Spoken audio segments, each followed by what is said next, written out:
All right, guys, this is a special treat. Our next guest is preparing Brad Riddell and Israel Adesanya as they get ready to step into the octagon at UFC 263. The man behind one of the best gyms in the world, City Kickboxing, is in the house. Eugene Bareman, welcome back to Submission Radio. Sounds like you're running a daycare over there on top of things. You're doing it all, man.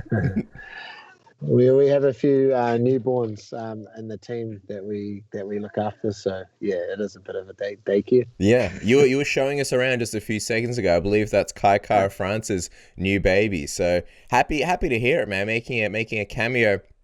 We appreciate your time as always, Huge. But yeah, we have to bring this up. You know, it's been a really tough, obviously, couple of weeks for the team with Fau Vake getting king hit and tragically passing away. It's always tough kicking off an interview on a somber note, but we really had to bring it up, man. How are you guys and the team, dealing with this tough situation? Look,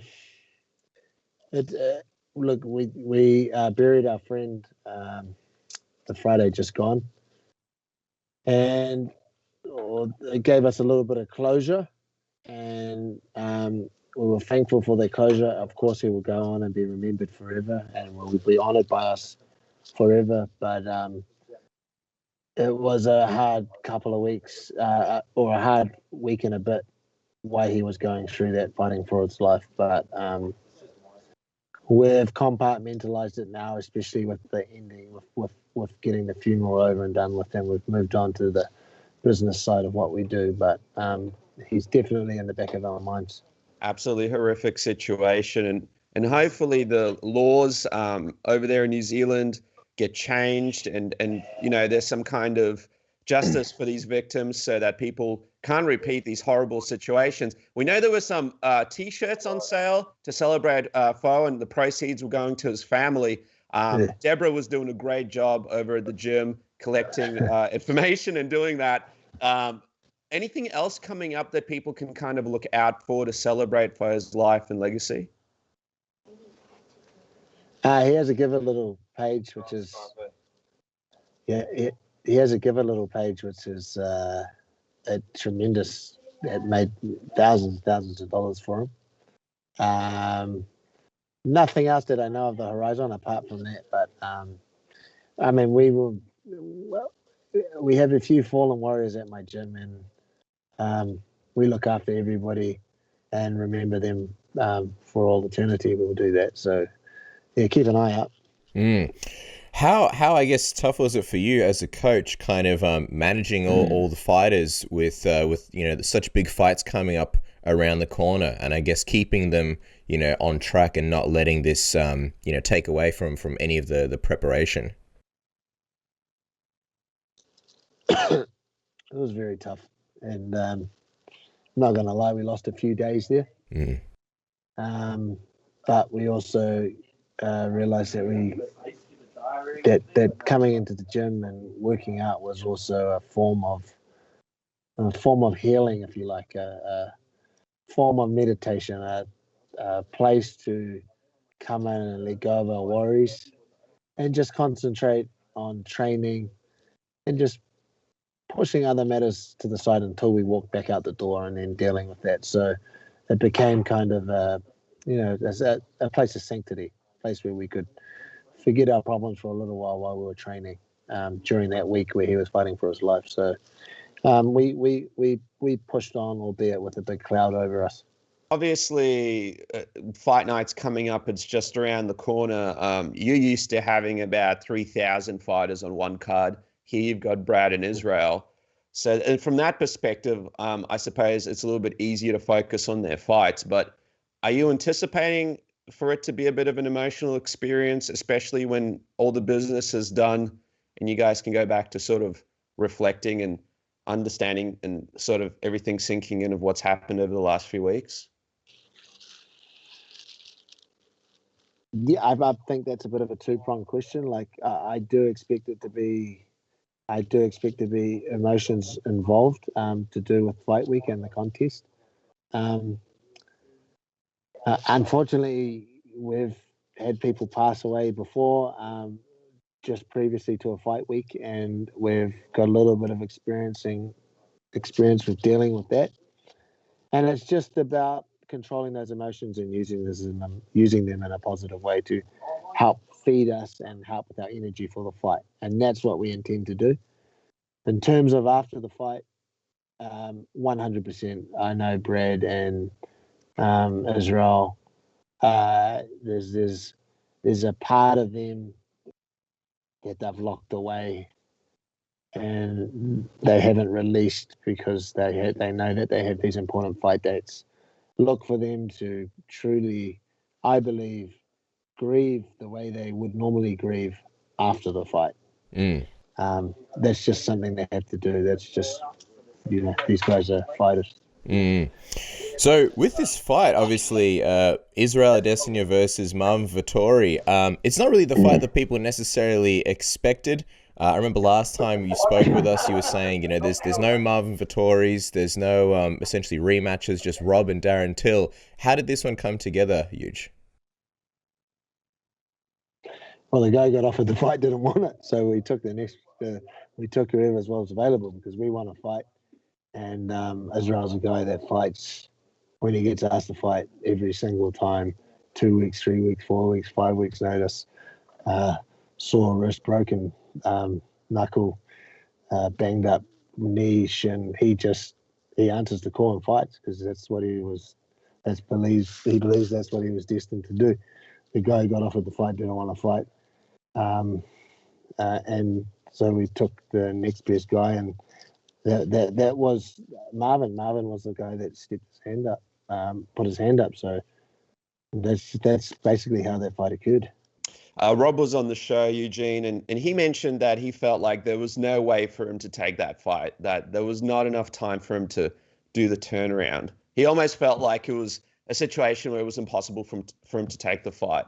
But do you believe that, from previous experience with other fighters, that there was still a way to do it? I think he was saying that he needed potentially surgery on his hands, and then with the quarantine, he wouldn't have a training camp. That's what he was saying.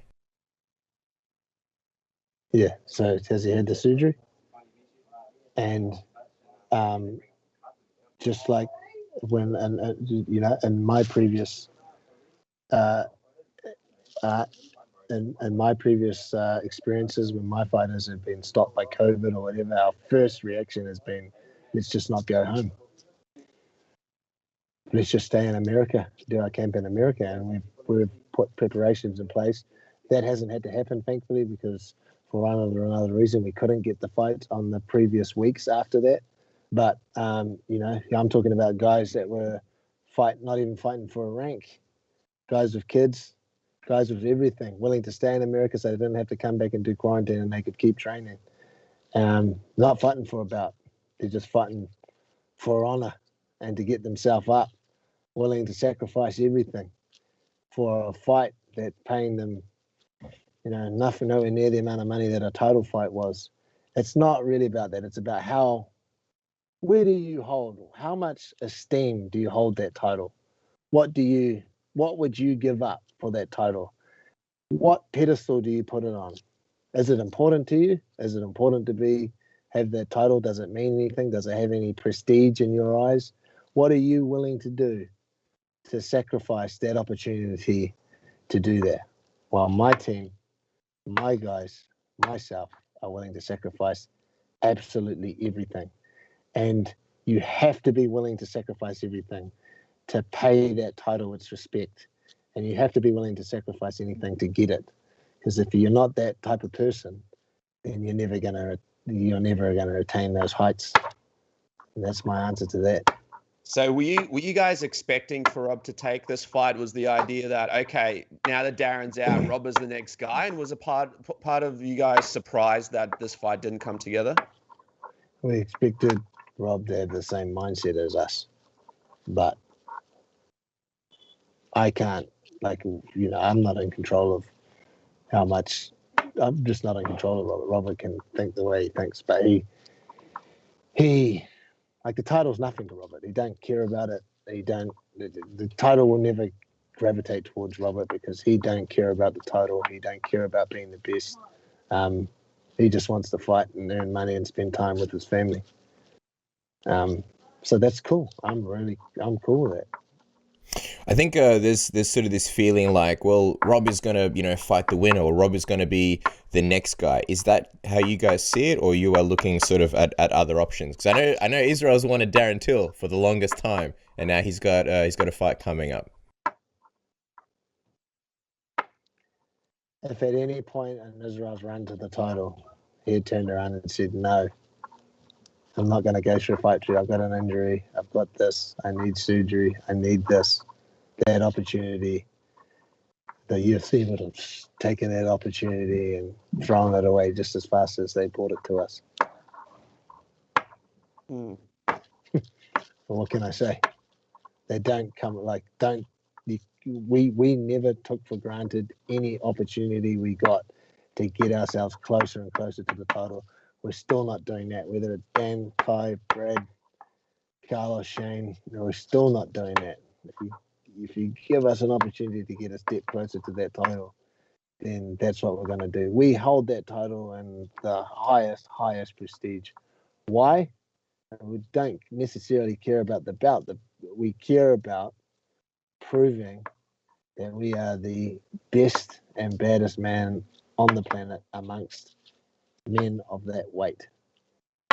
Just quickly before you go, Dennis, I can hear the conviction of what you're saying, Huge, because every time you do it, you're tapping something. Just out of curiosity, what is that you're tapping? I'm imagining. Oh, it's a key. All right, cool. And I'm just tapping it on the ground as I speak. It's the least lethal thing I was imagining. That was a sword or something just there, just going boom, boom, ready to go. I'm gonna do something right now. I'm going to tell you guys something, because now's the right time. Okay. I'm just having some fun. Robert can probably do what he wants. I don't care. But I for the first time in my life, I had a little bit of fun trolling people, and I understand why Israel does it so often. I did a couple of interviews with Combat TV. Mm-hmm. And we talked about how Robert doesn't deserve a shot and this and that. And then I just talked about you now. But the truth is, I'm just having a bit of fun. What do you mean? So all this stuff about Rob and how, because it looks like you're painting a picture like, he's never going to fight for that title. So you're saying that's just trolling? What a bunch of bullshit. Which part? What do you mean? Hey. He comes clean. So you believe... The whole thing. The guy's injured. The guy's had surgery. Of course, man. I have a family. Come on. Give me more credit. Give me more credit than that. I have 4 kids. I have 48 fights under my belt. I've been injured my whole career. You think I'm really... Come on. But it was fun. Me and the boys had a lot of fun with it. When we did the interviews for Combat TV, every single day, they would screenshot a message from a Robert Whittaker fan saying that they wish I was dead and they hated my mother's father's mother, and it was fun. We entertained ourselves, and it was good. Like I enjoyed it. I understand why Israel and that do it. That was my first and probably my last foray into trolling people. It's an interesting pastime though, but not one I'm going to get into. But I did it the best. Because I held on to it for this long. Thanks for coming clean on here. Yeah, that's it, man. You did do it the best, and we appreciate it. You know what it was? It was the tapping. The tapping got louder and louder, and then you're like, that's it. This is probably getting it for me. So, Huge, just to clarify, obviously, big fight coming up here with Vettori. We're going to talk about that in just a second. Hold on a second. Of course, let me also clarify. Yeah. Man, Robert deserves the next shot. He's found his way back. He deserves his best shot. We never expected him to take the damn fight. Let me have some fun with the Robert Whittaker fans, especially when I didn't think he had such loyal fans. Let me have a little bit of fun right up until this point. Look, the thing is, this is a lesson. This is a lesson for my fighters and all the fighters coming up through the ages. Do not give the internet any credence at all. The internet is full of people that don't know what they're talking about. The comments were funny. They were horrific. But what if I don't follow the internet. I don't have any social media. I don't have any YouTube. Imagine if you were a young fighter and you followed that and you paid attention to that and you let that subconsciously sit in. All these people sitting behind a keyboard saying the craziest things. Imagine that. You'll never get your career off the ground.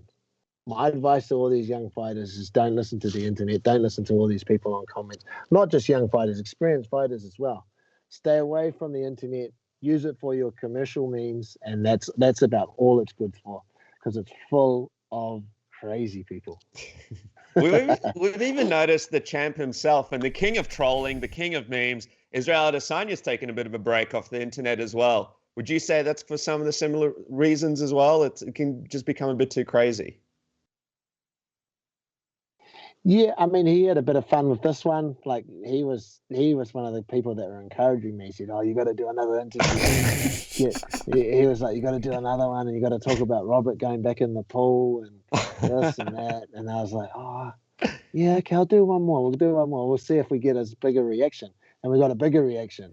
But eventually, like, it was a bit of fun, but that's not me. Like, that's not me. But also, it serves as a warning to people that, you know, none of those people that were sending all those crazy comments that way, not a single one, I guarantee if I walked past them in the street, would come up to me and say the same comment to my face. And that's the thing about the internet. At the end of the day, and that's how you've got to take the internet. It's for the most part absolutely full of rubbish. Yeah, well, it's like that Paul Felder guy where Paul's like, "There's no way you'd say it to my face," and the guy's like, "Nope, because you kick my ass." And Paul's like, "Oh, fair enough. At least you're honest." But I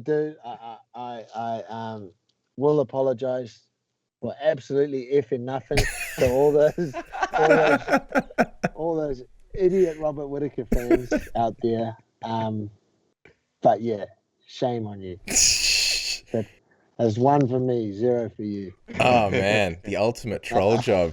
Okay, so just quickly, because obviously we are going to talk about Vettori, but just to clarify, so you were trolling about Rob being, you know, back in the pool. So he's out of the pool now, or like if it comes down to either Darren Till next or Rob next, who would you guys prefer? Not looking over Marvin Vettori. Come on, man, don't ask me a stupid question. It's Robert. Okay, It's good, Robert. good. Just clarifying. Robert did. No, I'm not trolling anymore. Okay, good. I'm not trolling anymore. Let's let like just logical thinking and calm minds. Let's let them kind of like come back into the internet world. Let's be real. Sorry, Robert. I don't know how much attention Robert pays to the internet, but if that was nothing aimed personally at Robert, that was just me and the boys having some fun. It wasn't your experience, Robert. It was mainly for the people, well, the idiots. Some of your idiot followers. I hope you don't mind me. Listen, man, I don't think Robert pays any attention to the internet just about as much as you guys. So there might be a common thread there, you know. And I think it's a good lesson for a lot of people. Let's talk about Vettori, man. Okay. Yeah. So we've got this rematch with Marvin Vettori. He's not exactly the guy that you guys were hoping for, but I guess a part of you already would have known, all right, this is probably a possibility here. What was the initial reaction to, okay, this is the guy we got to go with? And was there ever a thought of maybe fighting later on because he doesn't excite you guys or Israel? Or was it always a case of, all right, we got to make this date work. We got to fight on this date. We just got to get another title defense under our belt? No, Israel wanted to fight. We were obviously hoping to fight Robert. We were wishfully thinking that maybe Robert would be willing to do a quick turnaround. But in my mind, I know Robert's just not a quick turnaround guy. So I knew it was going to be Vettori. So Israel really wanted to fight. This fight's happening because of Israel, not because of Marvin, and Marvin getting himself to a certain position. His last fight, I know that, you know, the people in charge, the people that push the buttons in the UFC, were not happy with his last fight. And that's just how the UFC is. They don't want to see someone just lie around and hug someone. They want to advance people that excite them and excite the crowd. And Marvin didn't do that. Nevertheless, another person, just like Ramiro, because of the good grace of Israel, gets the pink panty night. Pink? Why pink? Well, look, there's 2 panty nights in the UFC. One is red, and that's Connor's, and the other panty night is pink, and that's Israel's. And there's 2 big paydays in this organization, and it's versus one of those 2 guys. Red panty night and pink panty night. But pink is because of what, Israel's hair in the past? Yes. Okay, cool. All right, just clarifying. The internet will go crazy with the speculation. Because of Israel's good grace, that's the only reason Marvin's getting a pink panty night. I think one of the other interesting things about the lead up, before we talk about the fight itself, is that you guys have been almost radio silent. Like, there's so much less promotion for this one than usual. I believe you mentioned to Dennis at one point, all business. What is it about this one that's sort of that all business feel, and why these guys don't really like each other? Well, Marvin doesn't seem to like Israel. Why the lack of, interviews and trash talk and all that kind of stuff? Different approach. Several reasons. Like the amount of media that Israel has to do is just phenomenal now. So he couldn't physically do that without taking its toll. He took a bit of hammering from the media over here over a particular issue, which I don't really want to go into. So he's a little bit disgruntled with local media over here. And we never said anything about it. Let's just be clear there. Yeah. And also, we just had this issue with our friend, and the last thing you feel about doing that is media. That's the last thing you feel like doing. So there's just several issues that are leading to that. Yeah. I'll call you. Okay. You're always working. Never a moment to take a break. Sorry. It's all good. Yeah, all good. Israel mentioned how he believes he's living in Vettori's head rent-free. I guess a lot of the time leading into a fight, you'd see an opponent get into his opponent's head. But do you believe that Israel is still in there from that first fight, and just from the fact that Vettori has always sort of been very outspoken about Israel throughout his run ever since their fight?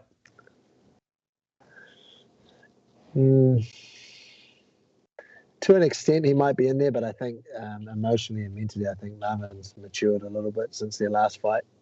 So I think that's going to be less of a factor in this fight. I think definitely Israel was able to call on getting Marvin a little bit emotional at some points during that fight and using that to his advantage, but I don't think that'll be as big a factor this time. I just think he's emotionally a more mature young man than he was when he fought Israel the first time. What do you think about him as a fighter? A lot of people point to the improvements, and the fight was, a few years ago. What do you think about him as a fighter now, and the challenge that he brings to you guys? There's definite improvements across the board, and you'd hope so after with all the preceding time between the two fights. But they have to be measured against the improvements that we've made, and I believe however many steps we were already ahead of him, I believe we've maintained those steps or possibly even increased them. Well, speaking of quick fixes, in terms of Israel, there's been so many improvements. We saw in Israel's UFC 263 fight camp video, for example, CKB wrestling coach Andre Paulette said that he instantly fixed the issue that led Vettori to take Israel down in the third round of their first fight. I'm just wondering, is that true? Did you guys get right onto that straight away? And what were some of the other fixes that you guys made after that first initial fight with Vettori you can sort of let us in on? We're the type of team that, we start talking about the fight. I've started talking about fights before we've even left the octagon. We're the type of team that attacks things straight away while it's fresh. Depending on the mood of the fighter, sometimes we'll be in the changing room after the fight saying, we should have done this, we should have done that. So we addressed issues straight away. In terms of what we've improved from what Marvin was able to take advantage of last time, I cannot talk about a single thing. All right. Well, speaking of things that we got to talk about for 2 seconds before we jump back onto Marvin Vettori, I know that obviously we bang on about it every week, but if you aren't rocking the smoothest balls in town yet, make sure you do so with Manscaped's Lawnmower 3.0, the best grooming tool on the market. You got the 7,000 RPM motor, you got the LED light. It is waterproof, so you can do your business nice and quick in the shower, because obviously you're a busy person, you got a life to live, and you're going to improve that quality of life with some smooth balls. Make every date ending end in a great success, improve your personal relationships, impress your friends and family with this sweet set of balls. Hell, if you're at a job interview, you don't know if you're going to get it, just whip out the old smooth beans, and I guarantee you'll be sitting in the penthouse office behind the CEO desk. Thanks to your smooth balls, thanks to Manscaped, and of course they're giving away a code 20% off. Who doesn't like saving money? You like saving money, so use the code SUBMISSION, get you 20% off. A little bit of savings in the pocket doesn't hurt, and rock those smooth balls thanks to Manscaped, the official sponsor of Submission Radio. Isn't that right, Dennis? That's right, Cass. And while we're saving you money and making you money, how about this? Sign up to MyBookie today. Use the promo code SUBMISSION, and MyBookie will match your deposit halfway up to $1,000. That's at MyBookie. Don't forget, massive boxing match coming up between Logan Paul and Floyd Mayweather. Then you got the huge fights coming up the following weekend at UFC 263. What about this Jake Paul-Tyron Woodley fight? Apparently, Jake Paul is the favorite. You know what that means, Cash? There's money to be made. So go to MyBookie today, sign up with the promo code SUBMISSION, and MyBookie will match your deposit halfway up to $1,000. And while we're saving you guys money and making you rich, there's one more friend that we have to talk about, and that is our friends over at Surfshark. You guys can get a crazy deal of 83% discount and 3 months free for the Surfshark VPN today by going to surfshark.deals/submission and entering promo code SUBMISSIon. That's 83% discount, 3 extra months for free, and you guys will have access to watching all of the latest sports content that's happening right now. I'm talking about the NBA playoffs. I'm talking about all those crazy boxing events in the middle of the world, in the middle of the high seas. Is it a monkey versus a shark? Is it a snake versus a man with 5 legs? Who knows? But you can watch it thanks to Surfshark VPN. Go on there right now, surfshark.deals/submission, and enter the promo code SUBMISSIon for 83% discount, 3 extra months for free. Watch all the latest shows and all the latest sports events without being locked down here in Australia and New Zealand. I also wanted to ask you, Huge, like, I know you mentioned, pink panty night, almost like Israel's kind of doing Marvin a favor, but what is the motivation for you guys in taking this fight? Is it just another defense? Is it just staying busy? What's the motivation about being a guy that, Israel already beat before? Look, there was, on paper, it was controversial. We believe that giving that as a split decision was completely wrong, but on paper, it was a little bit controversial. I know Israel would like to be a lot more clinical with this win and make it a lot more definitive. So that's a motivation factor for him. But man, like, one of the things that we always emphasize in this gym is you have to love what you do. The only way to be successful in the sport is just to absolutely be obsessed and love fighting. And that's what Israel is. And he just wants to fight. And sometimes you don't get the ideal scenario that you need to fight, but sometimes you just love fighting so much that you just want to do it. And it doesn't need to be too much motivation behind it.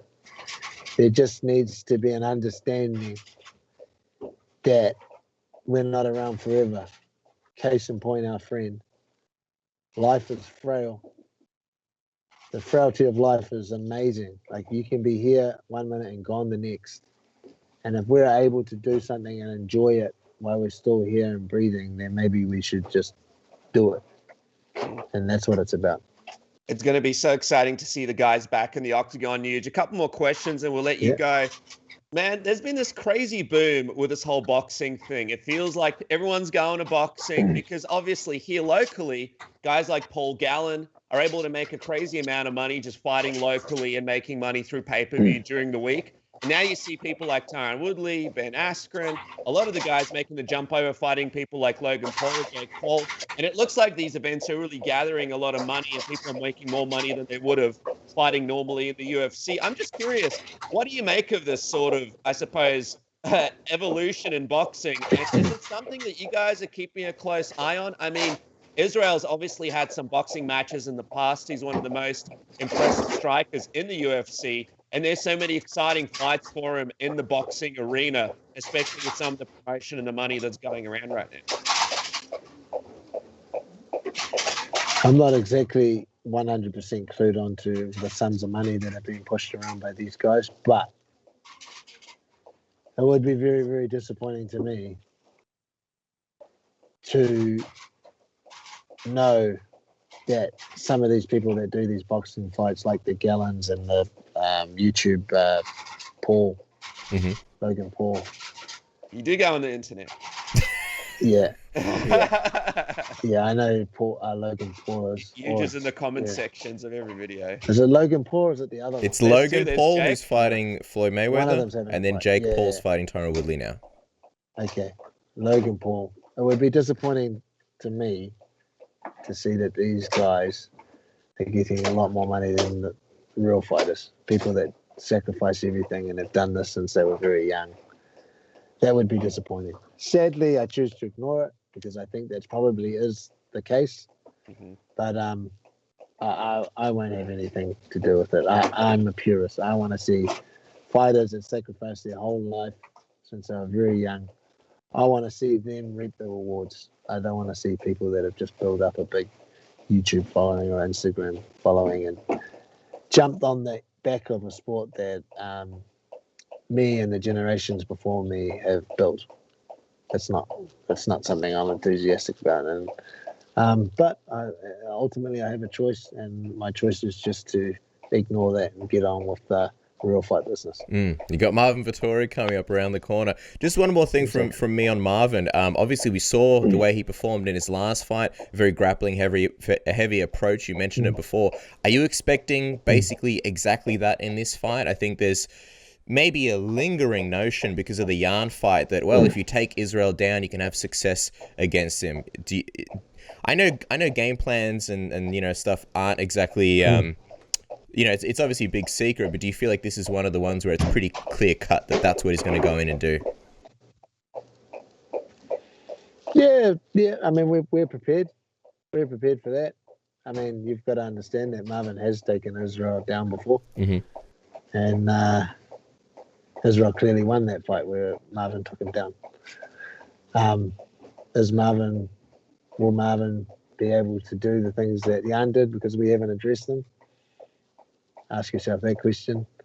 Is Marvin as good as Yarn, the light heavyweight champion of the world? Ask yourself that question. Look, we're it's an interesting game of foot because he's from a very good team and a very good coach and some very good coaching staff and training partners, and we enjoy a good battle with those guys. So. We're prepared and we're looking forward to it. Well, because you're getting everybody to ask themselves the questions, I have a feeling you're a little bit tired from the interview. So last question from me, and probably the most important question of the whole interview. How did that Eugene Bareman Tiger King picture make it into the gym? And did Carol Baskin do it? Where have you fellas seen that? Listen, man, we're everywhere and nowhere at once. What do you mean? You guys got your eyes on that. Jeff has got that. That'll be bloody Brad. Bloody Brad. He likes to get on Photoshop and put me all over the place. So that would have been Brad's doing. That one above the clock. I know the one you're talking about. How do you feel about it? That's there every day. Hey, yeah. Well, they put it in a place where I can't reach it. I have to go to a lot of effort and get a ladder to reach it. So it's been up there for like a year or something because they know I can't get it. But I don't. It's just a bit of, well, man. If you could get a camera in here in between trainings and outside of training, even during training, like this is just a place where we have so much fun. This is our happy place, and I've never had more fun in a single place in this gym. So that's just part of all that. Well, we appreciate you taking us into your fun place, your happy place, and letting us probably, as always, overstay our welcome just a little bit. So make sure you guys follow City Kickboxing on Instagram and Facebook at City Kickboxing. And of course, UFC 263 goes down June 12th in the US, and that is Sunday the 13th in Australia and New Zealand, with obviously Israel and Brad Riddell on the card. Always appreciate your time, Huge. Always very insightful, and we appreciate you letting us in on the old troll job. So thank you. And my final words are going to be, don't forget, Robert goes back to the pool. He's back. Thank you, guys. Thanks, Huge.